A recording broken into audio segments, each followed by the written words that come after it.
start recording.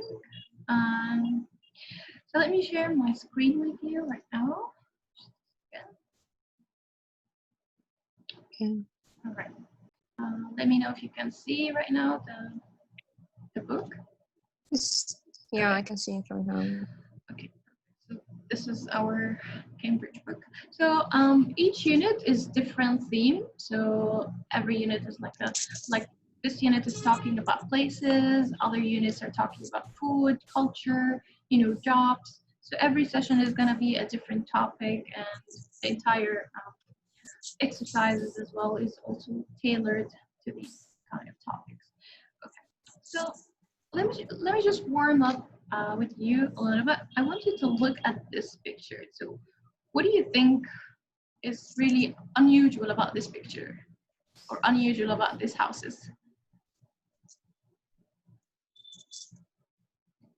The design, the whole design, and also they are using woods, which is really surprising. Mm-hmm. Architecture also different. Yep. They have slogans or something like that. I don't know. Yeah, you can see something in here, maybe. Yeah. Mm-hmm. I don't know. I feel like this is something coming from maybe Himalaya, maybe from Southeast Asia, or maybe Bahamas. I don't know. It's something like with the sea and greens and sunny weather. I don't know. Very tropical weather. It's giving me like a summer vibes, something like that. Yeah. Yeah, absolutely. Okay, so what do you think? Why do people sometimes they choose to actually live in a very unusual house, or they choose to live in an unusual venue or culture? What do you think? People sometimes they are looking for adventures, and they are looking for a new experience and to live another life, like the people who are living originally in the beginning of the times and so on. Some people they feel like they're more related to cultures and cultures, and they want to experience this kind of vibes and feelings, rituals even also. I don't know. Maybe they just wanted to have a vacation, to have a rest time outside the technology and everything, in the hustling environment and so on. So yeah. Absolutely. Okay, would you prefer to live in a house or an apartment building? I feel like in Egypt, it's better to live in your own house more than to share a flat in a certain like block or something, because you have a lot of neighbors. They are interfering in your private things, and especially if you are a girl and you would like to live alone. So it's not the most preferable situation to live in. So I believe living in a house. Living in a house, okay, because it gives you some sort of privacy, basically. Privacy, yeah. Okay, amazing. So what do you think are some of the advantages about living near to the sea? Tanning and having to be positive all the time. I don't know. I feel like the sea gives you this kind of good energy, and also swim to practice to be healthier, fitter, and also to have a lot of seafood. So yeah, I think it's good. Yeah. Okay, that's amazing. How about if you're living in a mountainous area, or a city center? Which one would you prefer, a sea, mountain, or a city center?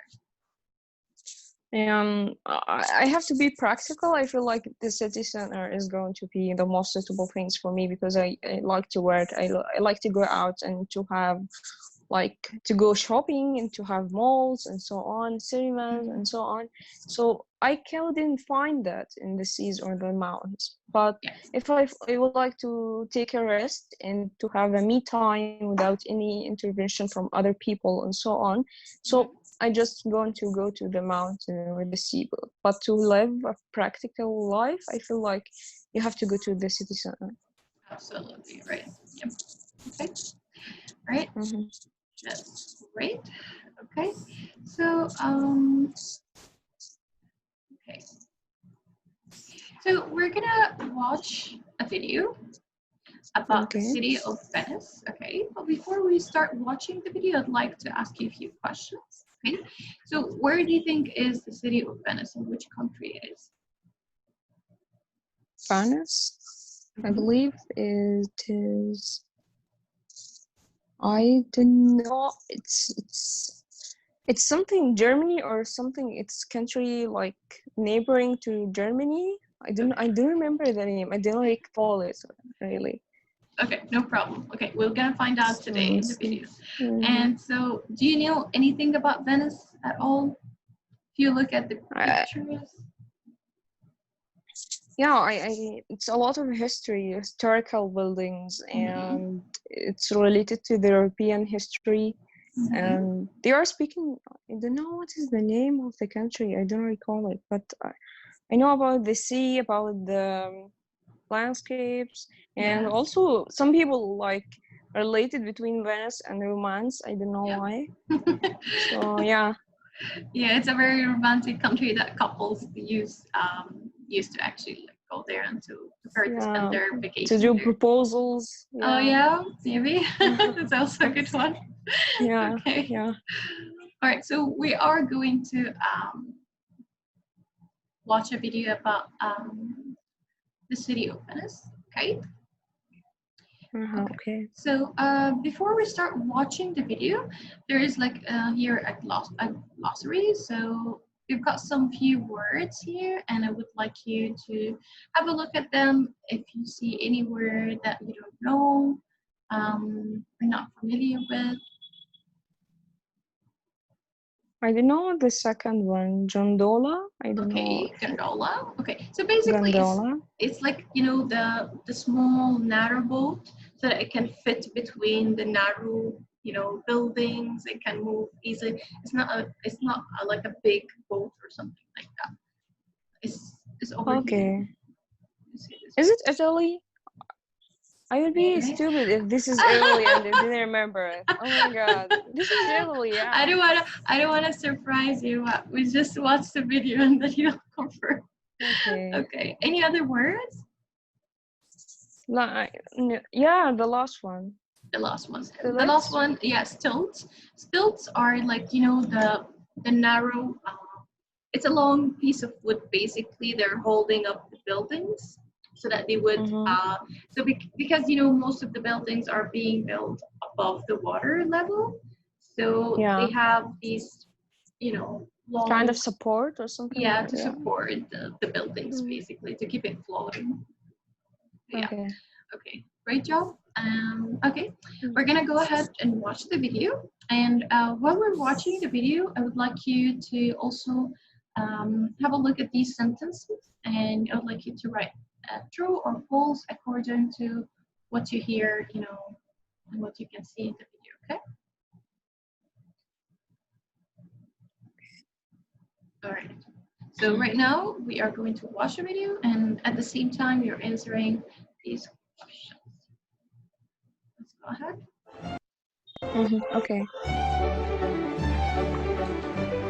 This is Venice, Italy. It is full of fantastic palaces and, of course, a lot of canals.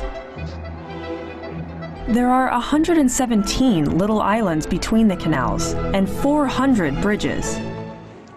Historically, Venice is an important city for art and business, but these days, most people know it as a popular tourist center. The Grand Canal is the largest canal in Venice. It's more than 2 miles long. It's Venice's busiest road, but you won't see cars here. Instead, you'll see a kind of boat called the gondola. At one time, there was probably a river here, but the Grand Canal is man-made. The palaces and other buildings are on stilts, long legs, that go deep into the ground under the canal. A gondola ride takes about half an hour. It's one of the best 30 minutes you can spend in your life.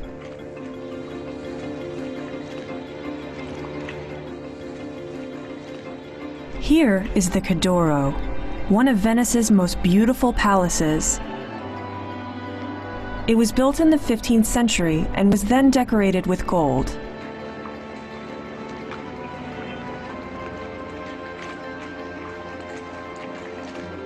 And this is the Rialto Bridge, the oldest bridge across the Grand Canal. It's made of stone, and for nearly 300 years, it was the only way to cross the Grand Canal on foot. No wonder two of Venice's nicknames are the City of Bridges and the Bride of the Sea.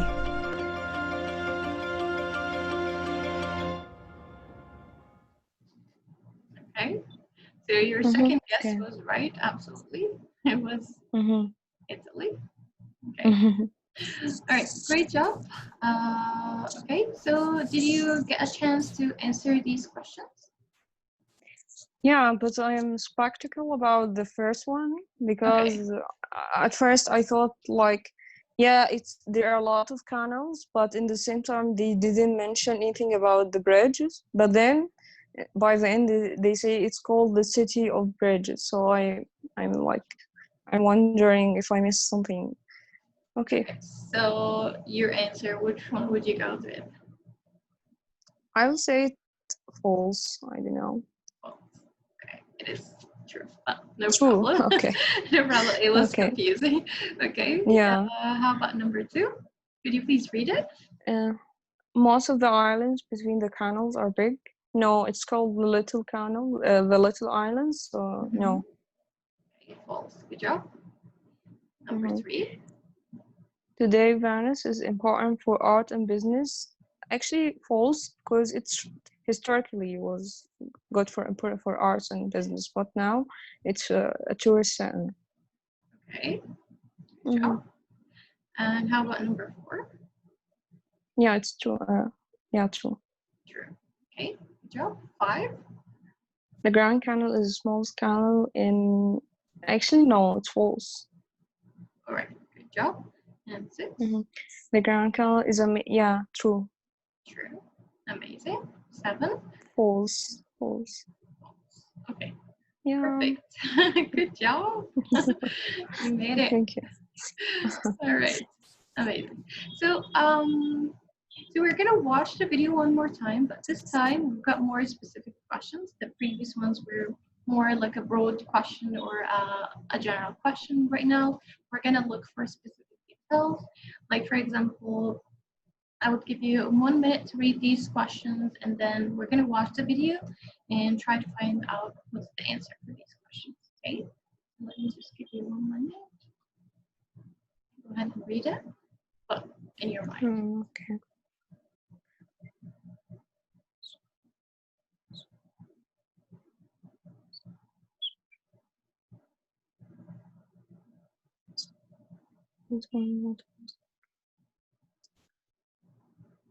Okay.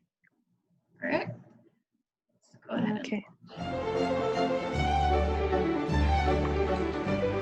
This is Venice, Italy. It is full of fantastic palaces and, of course, a lot of canals. There are 117 little islands between the canals and 400 bridges. Historically, Venice is an important city for art and business, but these days, most people know it as a popular tourist center.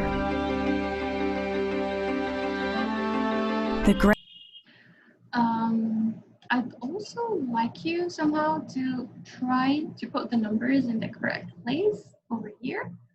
I've got 5 questions. Okay. So I'm gonna start from the beginning for you. All right. Okay.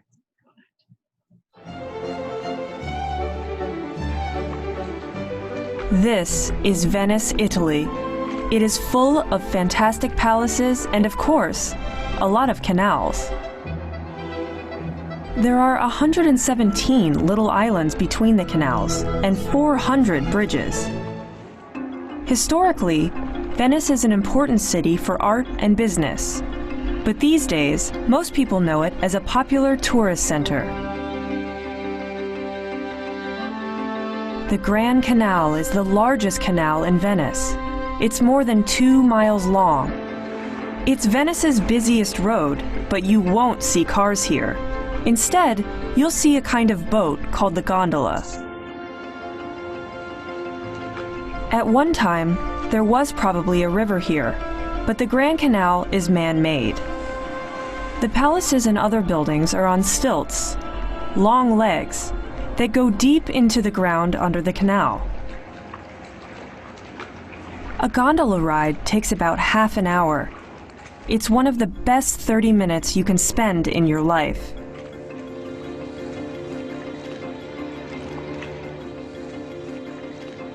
Here is the Cadoro, one of Venice's most beautiful palaces. It was built in the 15th century and was then decorated with gold.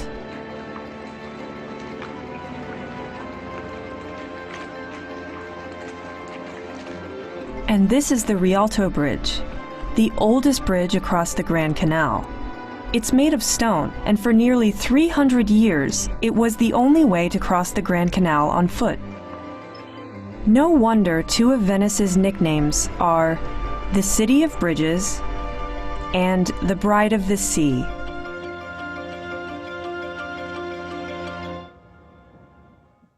All right.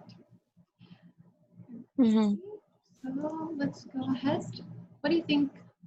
What does Venice have instead of busy roads? I think canals and the palace. Mm-hmm. Palaces, yeah. No, a lot of canals. Okay. So why don't you see? What don't you see on them? Cars, if I do remember wrong. Yes, cars. Okay. Yeah. And what is the name of the special boats in the video? It's gondola, something like that. Yes. What's the name of the boat again? Gondola, something like that. I don't Gondola. remember. Gondola, yeah. Mm-hmm. Perfect. All right. And so what was the Cadoro's palace decorated with? Gold. Gold. Perfect. Okay. Okay. And what You have skipped. Mm-hmm. You have skipped one question. Skipped one question. Yeah. Okay. Okay. Sorry. Yeah, no problem. So it was decorated with gold, and it was okay. What are the palaces or other buildings in Venice are built on? Salads. Okay, stilts. Stilts. Perfect. Okay, and we said it's gold. Perfect. Okay. So what is the Rialto Bridge made of? Actually, I didn't remember. That's okay. Okay, so it's made of Stone, yeah. Okay. Did you manage to get some of these numbers over here with the sentence? Yeah, but I hope I didn't mix it because I have a problem in remembering things, But I believe the first one is 1070. Yeah. Okay. Okay. Oh, 170 and 400. Okay. How about number 2? Yeah. Could you read it for me? The Grand Canal is more than 2 miles long. 2 miles long. Perfect. And number 3? For nearly, I believe, you could only cross the Grand Canal on 300, I believe. 300. Good job. Amazing. And how about Gondola? It's called yeah. gondola? Yeah, gondola. Okay. Ride usually takes 30 minutes. 30 minutes. And it's the best 30 minutes in your life. Or 50 minutes. I remember it is 30 minutes. Yeah, good job. I told you. Yes. My memory is not that good. No, it's fine now. Okay, and last one. 15th century. The palace was built in the 15th century. Yeah. 15th century. Okay. Amazing. Good job. Mm-hmm. Okay, so the speaker said one of the best 30 minutes you can spend in your life. You can spend it on a gondola, right? Mm-hmm. So yeah. why do you think the speaker says so? because it's different experience. Like you will never experience to find yourself in a boot and you're surrounded by different buildings and historical buildings, and you can do whatever you want like when you are in the boot. I like I have seen like a documentary or something saying you can buy things when you are in the boot, and you have like different experience. So like I believe this experience is a one-time thing. You will never find it in another place, except if you are in Kashmir in India, and I doubt if you will never go there. So yeah, It's it's true. one experience. Have you been to Kashmir, India, actually? No, but I know that because Joking. I study politics, so I have to Yep, know different places. absolutely. Have you, this is just a random question. Have you traveled anywhere else except Egypt? Yeah, I went Saudi Arabia, and I also went to UK in a small trip That's for like amazing. yeah, Edinburgh. Okay. It's in Edinburgh, Scotland, and yeah? Edinburgh, yeah. And it's in Scotland, and I spent there like 1 week, only 1 week, because I have a research paper and we have to deliver and so on. Yeah. So I didn't enjoy the whole experience, but Wow. I'm yeah, it sorry about was this. a turning point. Yeah. So that's why I'm looking for a scholarship, besides other Amazing. reasons. But like one of them is to just hang out and go and discover new places, except Egypt and Saudi Arabia, with the Arab Absolutely. countries. Absolutely. Yeah. Have you ever considered the Fulbright scholarship? I know they don't offer to the UK, but they do offer to the US. Have you ever looked Yeah, into I have this? tried it one Fulbright, but I don't know why I haven't like managed to complete my all documents. That's why I have been dismissed from the first stage. Yeah. But I was thinking about like applying again this year, but Yes. then we have coronavirus and I everything like know. vanished. And also I thought about day scholarships, and it's related to Germany because Germany also Oh has yeah. a good universities, not like America or Yeah. UK, but The dad scholarship. yeah, the dad. Some people saying DAD and some people saying dad. I don't know I how don't know. to I don't pronounce want. it It's correct. probably a German Yeah, pronunciation. I Okay, know. so Yeah, maybe. that's amazing. Yeah, I've heard about him. Hmm. But I know you have been to Fulbright, right? Yes, I've been to the USA. I spent a year there, and I did my master's when I was there. And yeah, it was an amazing experience. Honestly, I've been Yeah. traveling around the states. I went to like a lot of different states on the North Coast. So Wow. it Yeah. was amazing. It was amazing. That's why I'm actually suggesting it because even if you applied this summer, you would still like the process would take a year and a half to Yeah. actually till the like travel date. So I applied for let's say February Hmm. 2017. I traveled Yeah. June 2018. So it takes like a year and a half, Wow. Yeah. a year or 3 months, something like this. So you don't have to like you're not gonna like travel right away. And I actually heard that they've been searching for people right now because they've been sending us emails. Like once you're an alumni with them, they keep on they don't ever Oh, lose really? contact. Yes, so they don't ever lose Yeah. contact with you. Lucky me. Okay. So if I don't know, I think you still have time. I think it's until July, maybe until the end of Mm, July. So have a look at their master's scholarship. It's for mm, 2 years, mm. and you can also invite a member of your family. They only pay for you, but they also make their paperwork easier if you're bringing anyone over. And I have a friend who was already right now he's studying there, and it's amazing. They give you money allowance. You stay at camps, and they pay for Yeah. everything basically, and they Actually, I do don't have a take care of you. problem in going there without having someone with me. Okay, okay, So that's yeah, it's perfect. good. But I have a problem in English proficiency. Like they have a test, or you have IELTS or TOEFL, IELTS yeah. or TOEFL. Yeah. So that's why I didn't manage to like go through the Yeah. exam. I don't know. I don't Mhm. know. I feel like afraid, and I I'm know it is. frustrated because of that. I know. Yeah. I would suggest that you try the TOEFL. Okay, it's not that scary as the IELTS, for example. And they don't the score that they're asking for is not that high at all. I think it's like 500 or something. And for the IELTS, they're also asking for 6 or 6.5. Mm-hmm. So yeah, I think your English level is really, really good, honestly. And if you applied or you tried to take any of these tests, I'm sure you would actually get like, beyond the required score. So don't worry about it at all.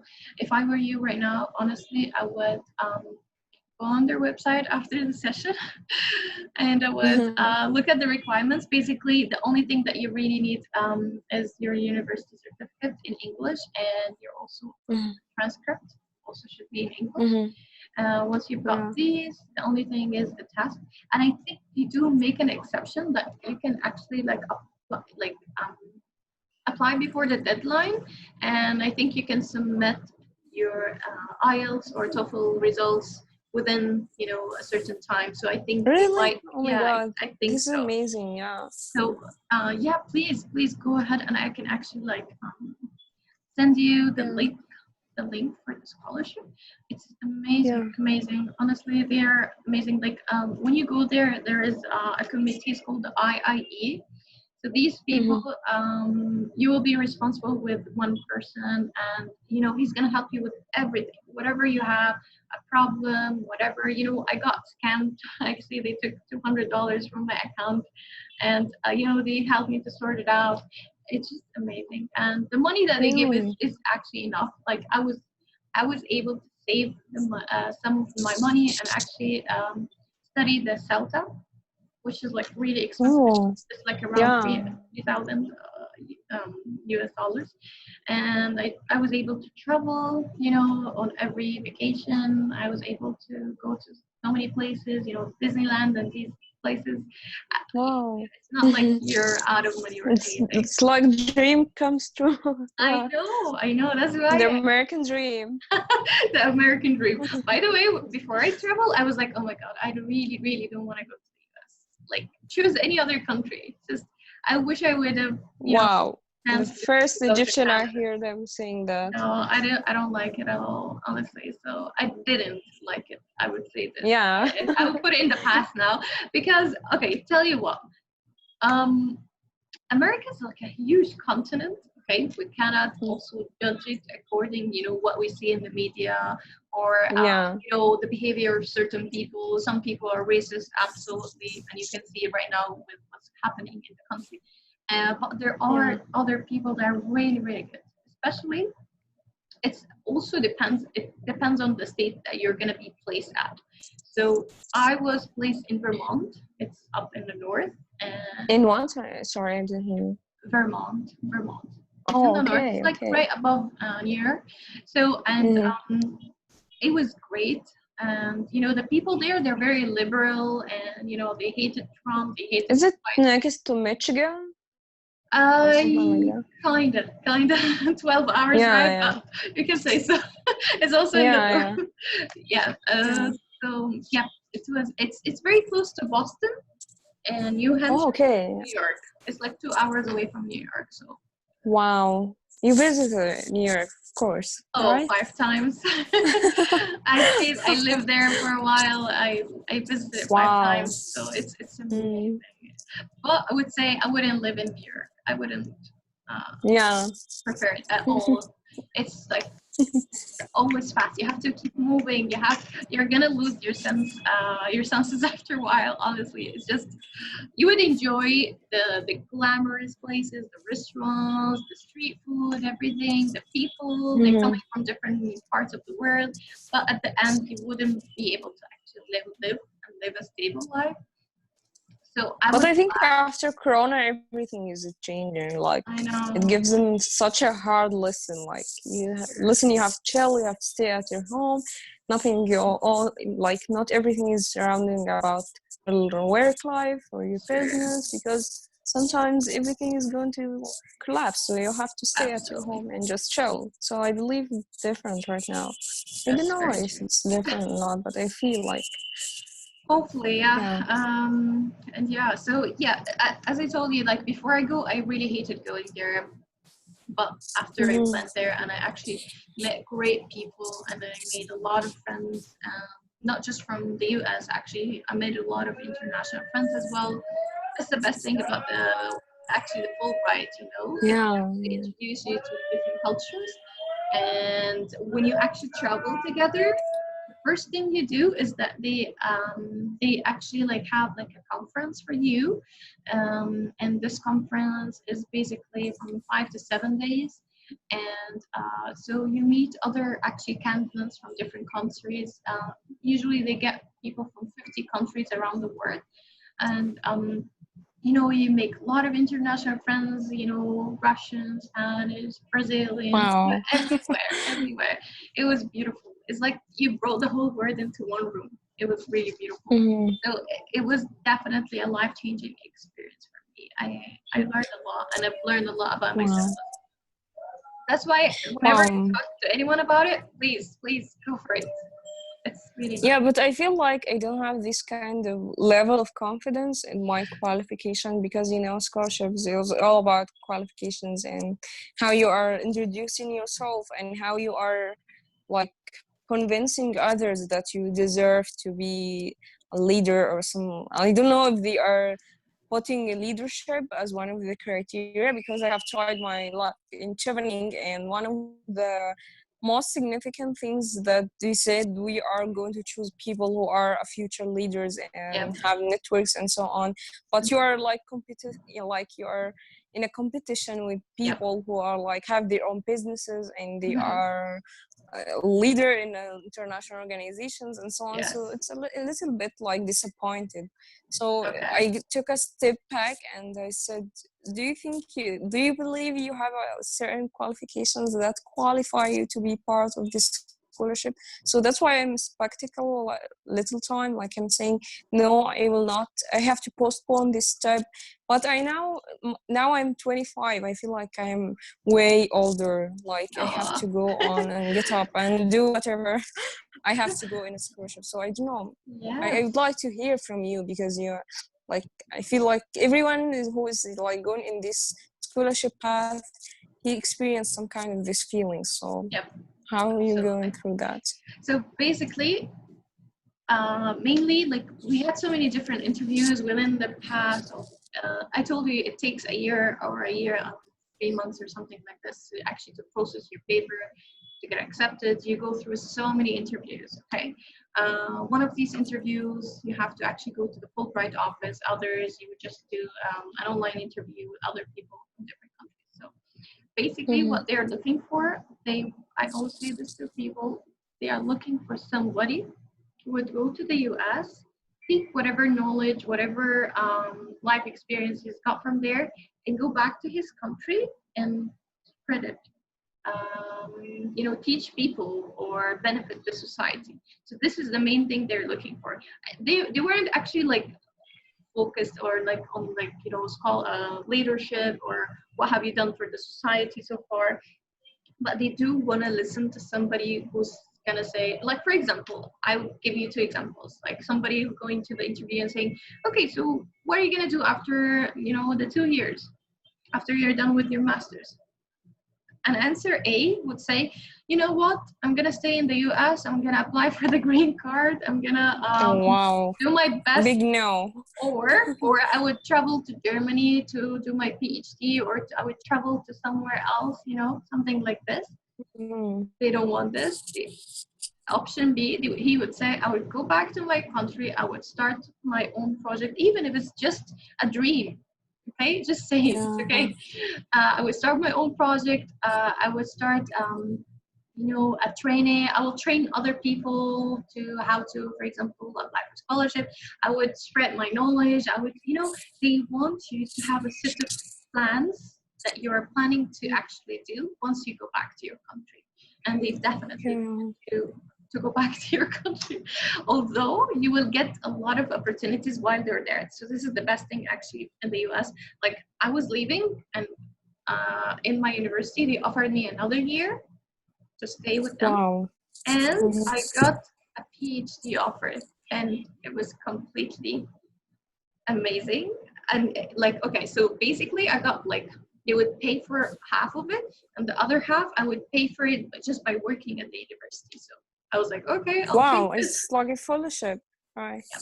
So it was amazing. But of course, I was getting married, so Yeah, I had to come back, and I had other plans, so that's why I couldn't actually continue there. But if I like you do get a lot of opportunities there, and once you actually connect to so many people there, you'll definitely have more than one chance to improve yourself on another.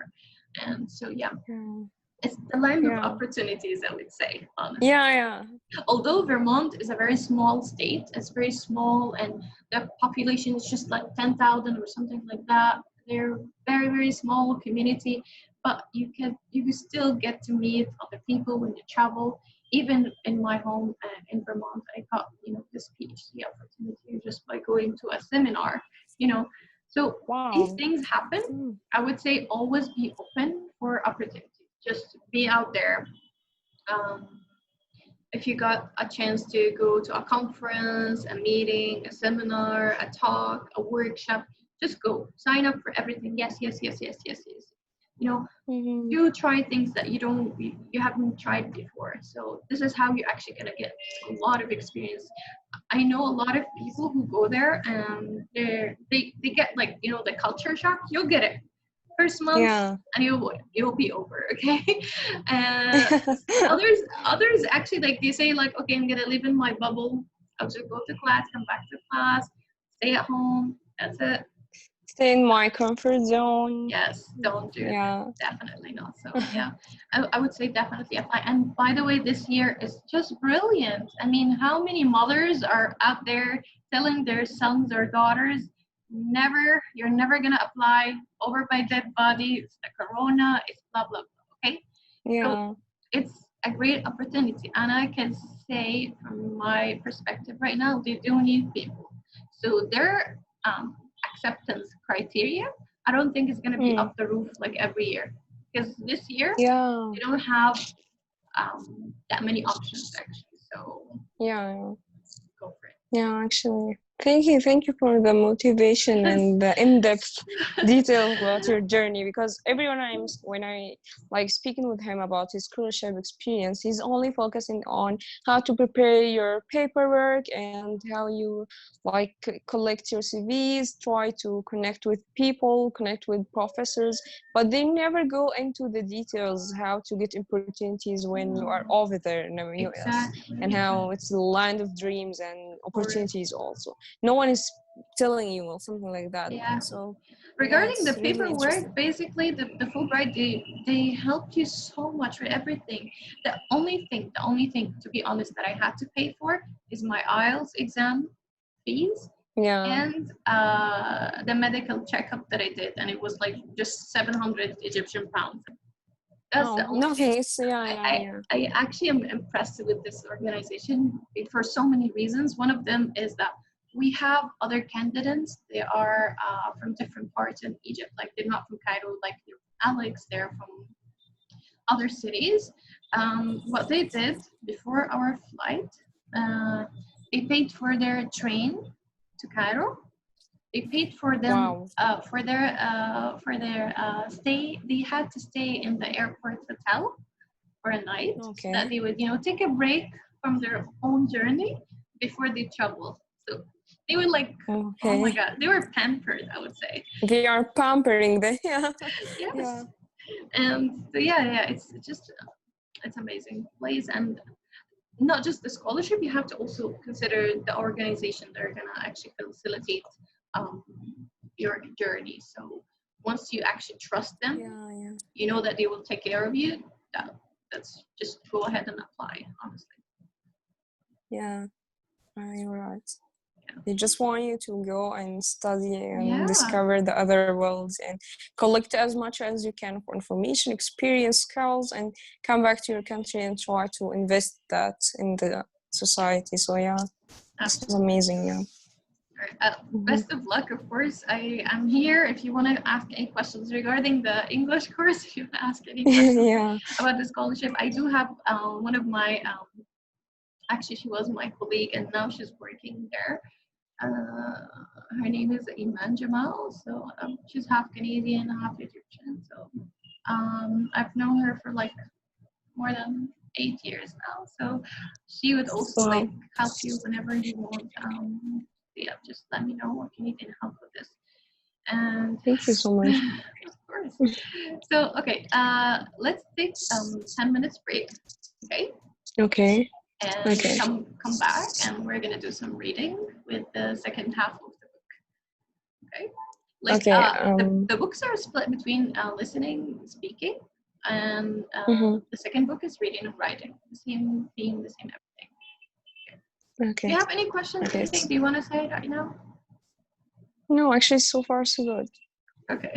All right. So I'm gonna like pause everything, and then you can rejoin again.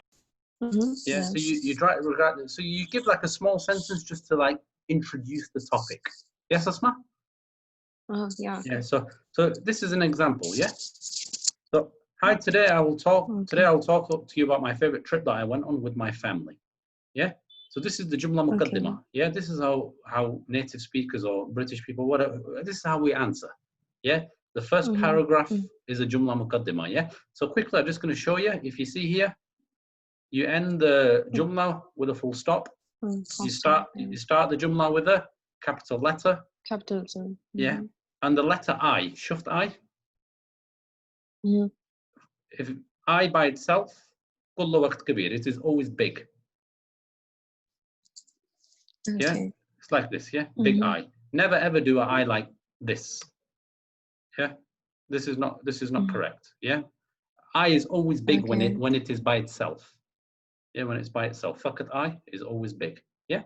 Okay. So after you do the introduction, the muqaddimah, you do the main paragraph. Yeah. So what I'm going to do now, after the muqaddimah, the introduction, you leave a space here. Leave a space and then start a new paragraph. Yeah. So this is how normally we would do it. Yeah. So you start off. Yeah. So obviously you want to talk about your favorite trip, favorite holiday. Good way to start the main paragraph. Yeah. Firstly, yani awwal. Yeah. So you give it like a tartib. Yeah. Like an order. Yeah. Firstly, my favorite trip was to Egypt. Okay, my favorite trip was to Egypt. Yeah. Okay, so you see Egypt here, capital E. Why? Because it is the name of a place. Yeah, name of a place. Yeah. My favorite trip was to Egypt. Yeah, name of a place, name of a country, name of a city. Yeah. My favorite trip was to Egypt with my parents. Yeah. So when you write in a main paragraph, you have to give detail, tafsir. Yeah. So basically, this is what I say you should do. Yeah. Try to remember. Yeah. Who, what, when, why, where, how. Who, what, when, why, where, how. Yeah. So ask yourself this. Okay. Who did I go on the trip with? When did I go on this trip? Why did I go on this trip? Where did I go in Egypt? How did I go? Yeah. So when you ask yourself these questions, you can write more detail in the main paragraphs. Yeah. Yeah. I visited Egypt in 2010 in the summer of 2010. Yeah. So this sentence I am answering when. When did I go? Yeah. So I visited Egypt in the summer of 2010. Yeah, and it was blistering hot. Yeah, very hot in the summer. Yeah, it was blistering hot. Yeah. Full stop. Yeah. So the next point I would ask myself is why? Okay, why? Why did I visit Egypt? I visited Egypt because of its ancient history. Yeah, because of its ancient history and ancient history and chat box. History and the diving in Sharm el Sheikh. Yeah? Diving in Sharm el Sheikh, yeah? So I've answered why. Why did I visit? When did I visit? Who did I visit with? I went with my family. Yeah? Yeah? Yeah.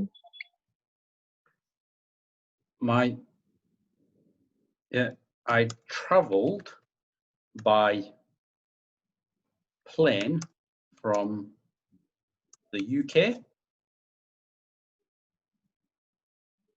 to Egypt.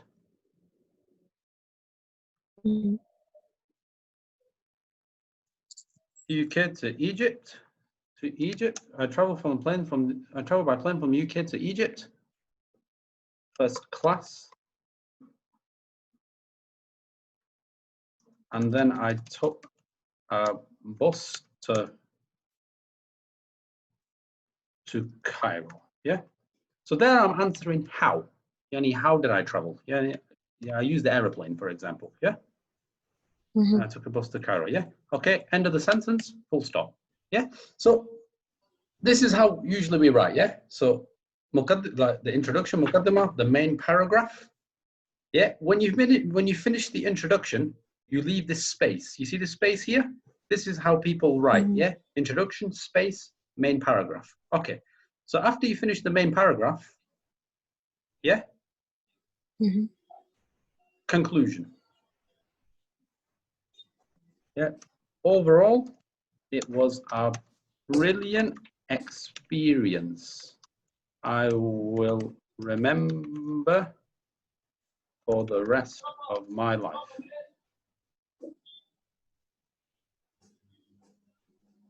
I'll remember for the rest of my life. Yeah, full stop. Yeah. So you see here after the main paragraph, you leave a space, and then you do a conclusion. Yeah. Yeah, a conclusion. How do you do the conclusion? Overall, it was a brilliant experience. I will remember for the rest of my life. Yeah. Overall, yeah, this word is very, very good to do the jumla katima, the conclusion. Very, very good to use. Yeah. Firstly, if you want to use that to start the main paragraph. Yeah. So this is generally how people would write in English in Britannia. Yes, Asma? Yeah. This is how. Yeah, this is how people would write in the UK. Yeah. Yeah, so introduction, space, main paragraph, space, conclusion. Yeah, I mean, if you had the laptop, I could maybe check, but of course you're using the iPhone this time, so yeah. Okay, so just this is how we do lessons on writing as well. Okay. Okay. I just have one question. Maybe it's a silly question, but No, it's okay. Go ahead. So the space, it's typically the space between two sentences or what? No, so you do the introduction, space, main paragraph, space, conclusion. So there's 3 paragraphs, and there's a space after the introduction. So introduction, space, main paragraph. The body, after the main body, you do the space again, and then conclusion. So this is how we kind of structure. Yeah. A lot of people, for example, I taught in Egypt a lot of times, and people, they don't really care for writing. They think it is not important, but it is important. Yeah, but it's something we should not underestimate. Okay. So go ahead, Asma, if you would like to read from here. Okay, I'm trying to zoom it. Maybe you can zoom it a little bit because I can't see it clearly. I don't know why. Yeah. Is not better? The number of mega cities is growing very quickly. In the 1950s, there were only 2 mega cities in the world. Today, 12% of the world's urban population lives in megacities. Studies show that there will be 8 billion people in the world to the 2025, experts say that there will be 40 megacities, and today more than 35 cities in the world are megacities. 75% area in Asia, South America, and Africa, More and more people around the world are leaving their homes in the countryside and moving to the city. Many megacities have better opportunities, such as more jobs and a choice of schools and universities. Megacities are also exciting places to live. There are lots of different people, language, and restaurants, and there are many interesting things to do. However, megacities have problems too. The cities are very big, and this can cause problems like pollutions or poor housing. Okay, so go ahead. What would like you to do? Smart, the three words that I've circled, could you pronounce them again for me, please? 2025, Right, yeah, that's like, fine. You can also say 2025 if you want. yeah, 2025, yeah. Okay, yeah. Okay, And languages well done. and language, No, yeah, languages is fine. And the next one, that's smart. pollution. Well done. Very good. Very good reading. Mhm. Okay, go ahead.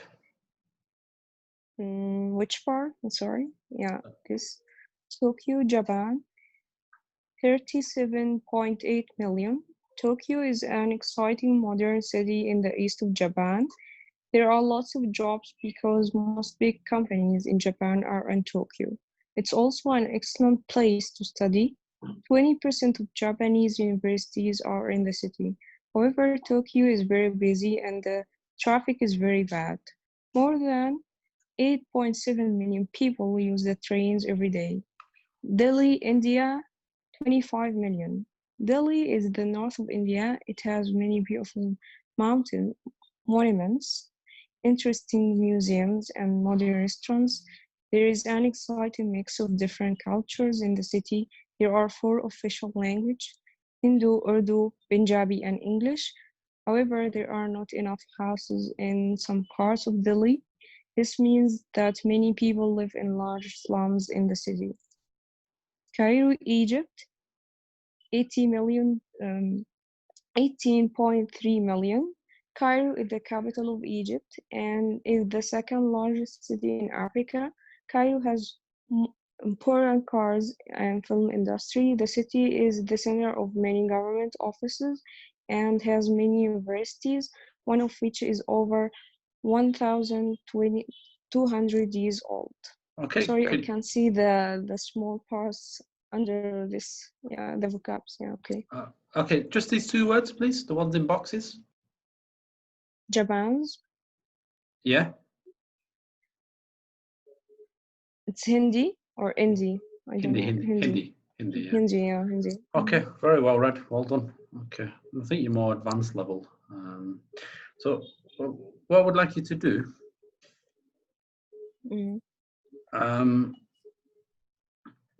yeah.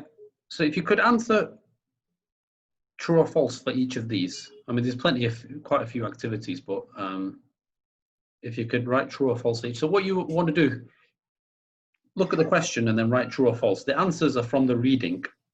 So, if you want me to turn back to the previous page, I can do this for you. Okay. Let me read the questions first. There are megacities. No, then in 2000. I think the first one's true. There are many opportunities to study in megacities. Yeah, true. Many people leave the countryside and move to the city. True. Almost 35 cities in the world are megacities. I'm not sure about the number, to be honest, so I will say false. Most megacities are in Europe. False. Finding a nice place to live is easy in megacities. False. Well done. I mean, you didn't even check the reading, so let's have a look. Actually, I'm not trusting my memories, but I'm just trying. True. False. Well done. Good, tamam. Very good. Okay. Very good. Okay. So read the article again. Write the words from the box in the correct places in the table. So you see each of these in the table. Which one does that apply to? Yeah. If you want me to turn back to the previous page, I can do this for you.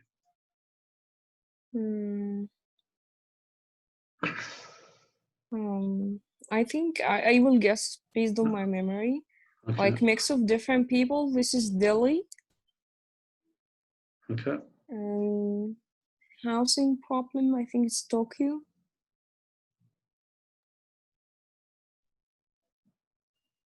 Important industries, I think also it's Tokyo. Busy trains, it's Delhi.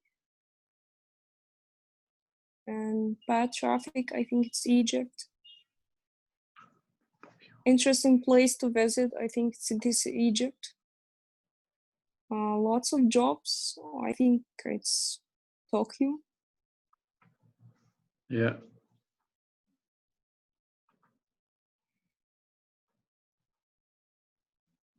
I have finished. Good place to study, yeah.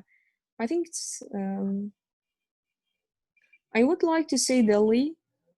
Okay. But I will choose Tokyo, I don't know. Okay, let's keep it Delhi. Okay. So that's a lot.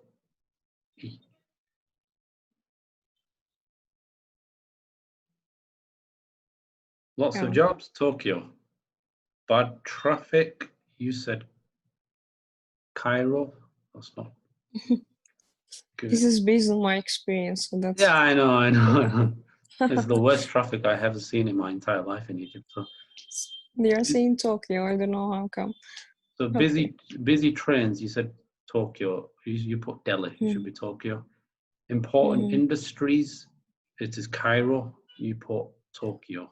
So this is why it's important to refer back to the reading. You don't always have to guess on memory. I wouldn't guess on memory. It's not worth the hassle.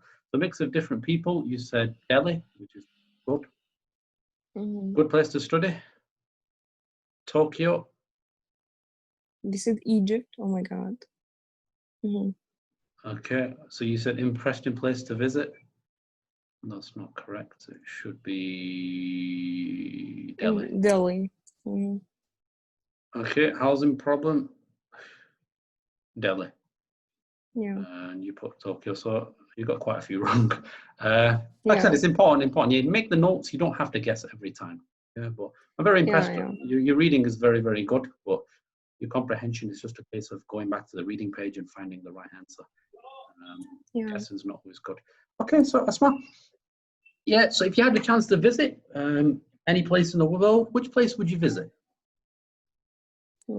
Right now, I think I would go to a place like in America or something like that.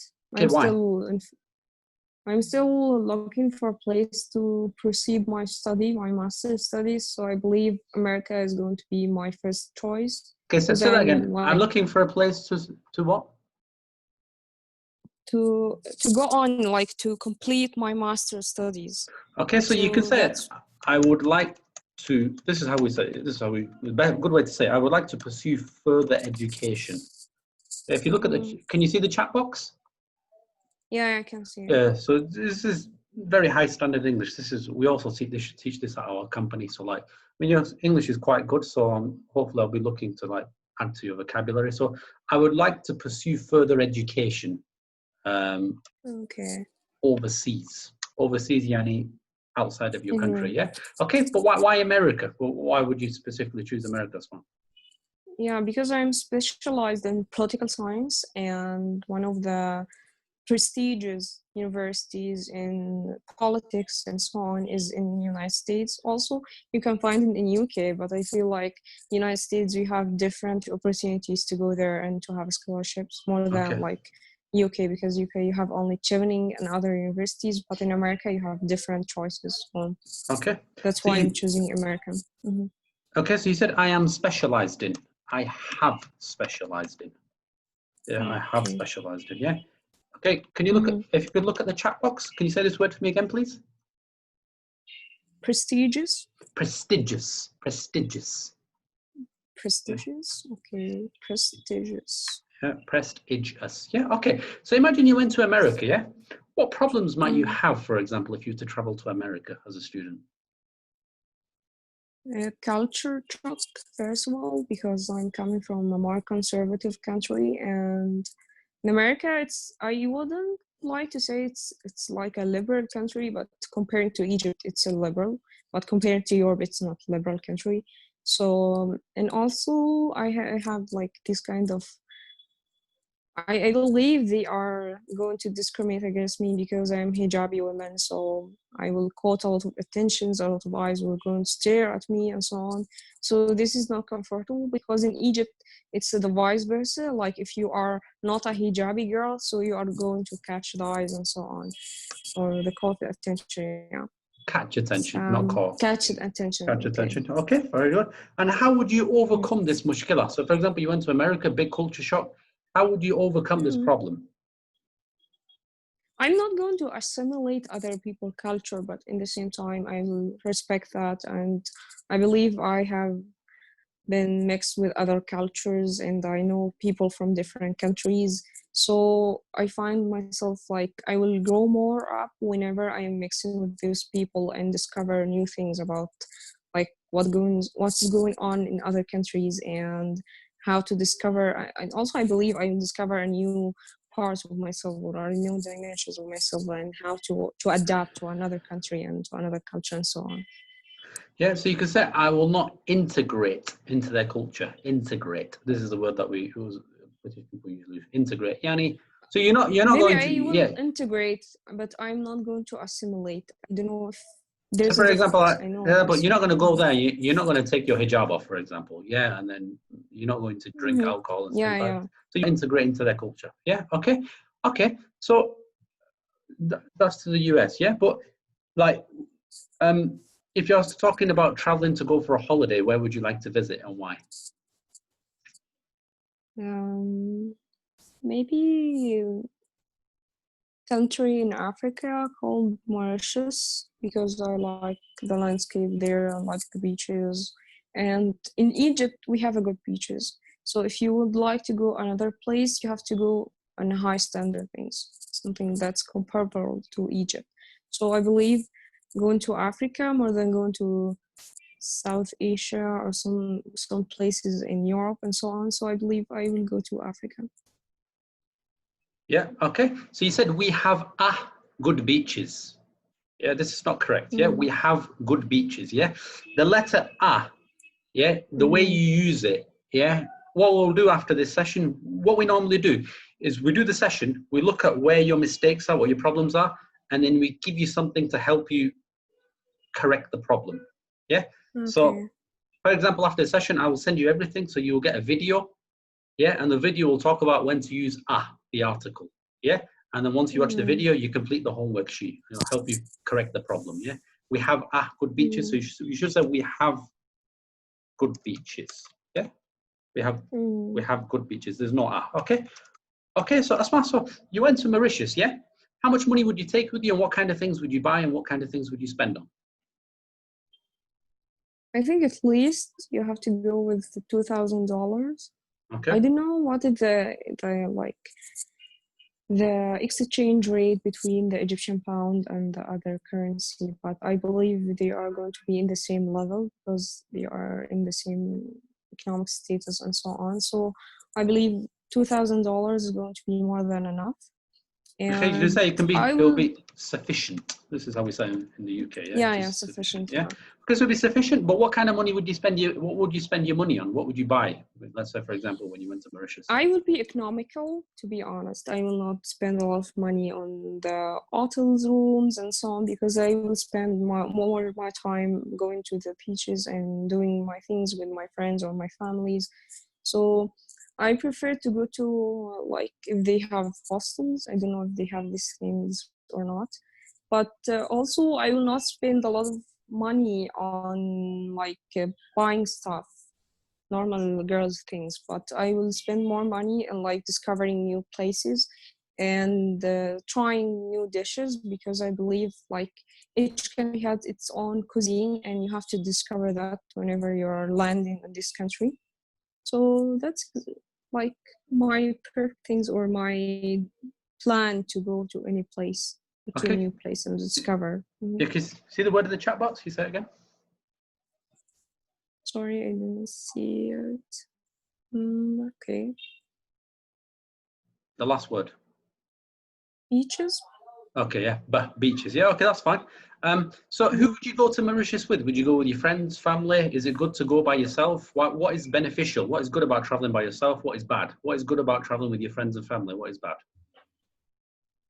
I think traveling with people you know will hinder your ability to make friends with other people because you are in your comfort zone and you are with people you know, so why you have to go and find out other people and to socialize with other people. So I believe this is the cause of having people or for your family or your friends and so on. But when it comes to going alone, I think the cons of going alone is sometimes you will not be like having the most fun out of the trip, like you are having a companionship and so on.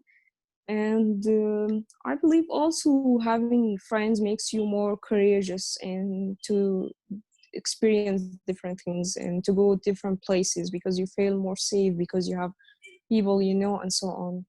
Okay, well done. Having the most fun. Having the most fun. You should say having Okay. a lot of fun. Mm-hmm. Having the most fun, having a lot of fun. Okay, well done, Asma. So, yeah, so if you were to travel inside Egypt, within your own country, where would you like to visit? Which places have you visited before? Mm-hmm. I would definitely visit Marsa Alam again because it's a wonderful place for diving, snorkeling, and enjoying the beaches and so on. But also, I will go to Aswan, but I will never recommend to go there in summer times because it's extremely hot. And also, I will recommend going to Dahab.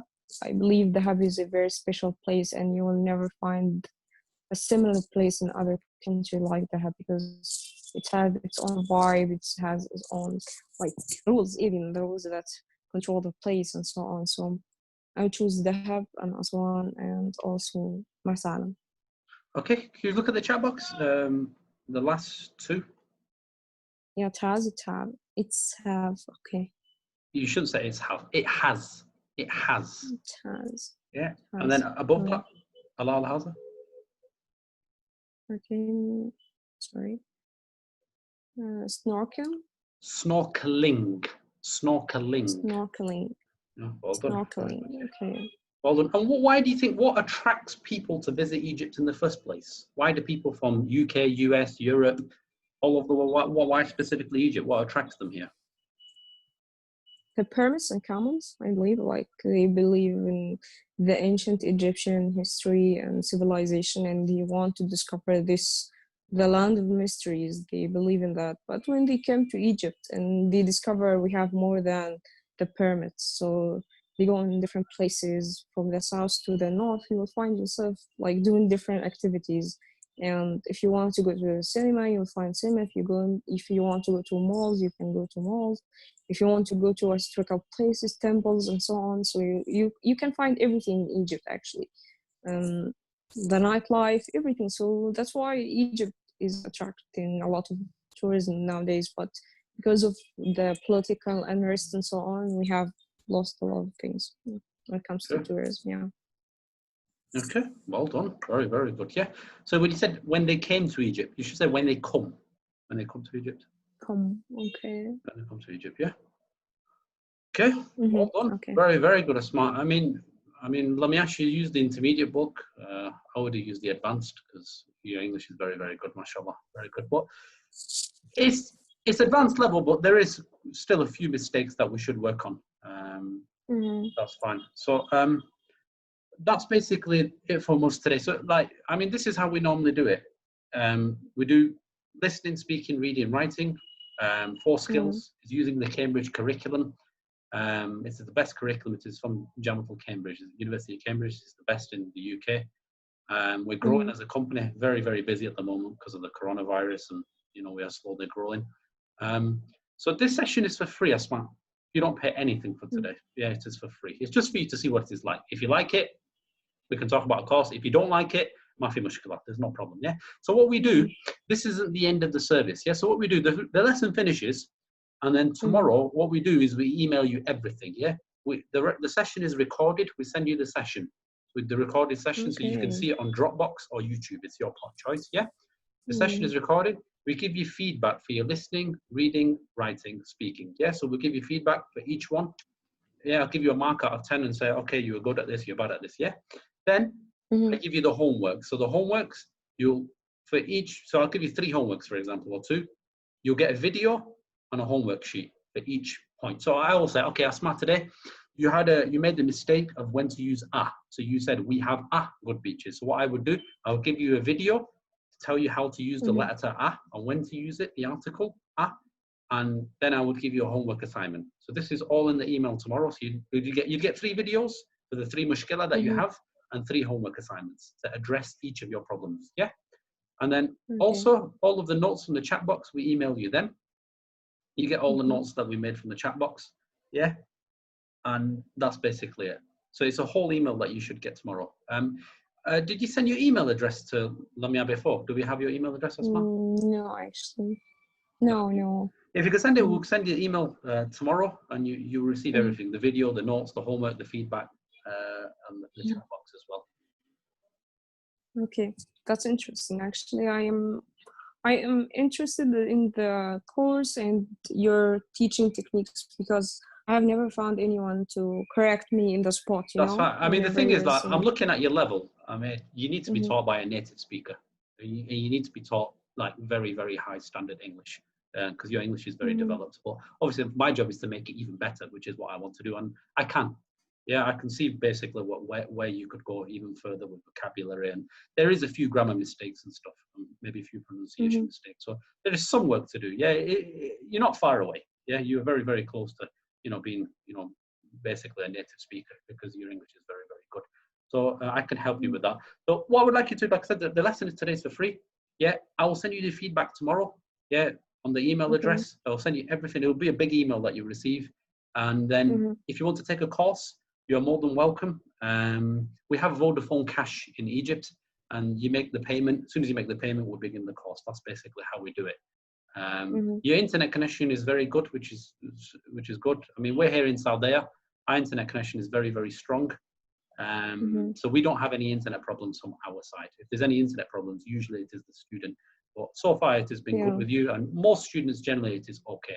But like I said, in the current situation, teaching inside a language center, going and sitting next to somebody is not a good idea because you can get the virus from anybody. You don't even know you've got it, basically. So it is safer, and we would love to teach you. I would love to take a course with you and hopefully make your English better. But thank you. Did you enjoy yourselves today, Asma?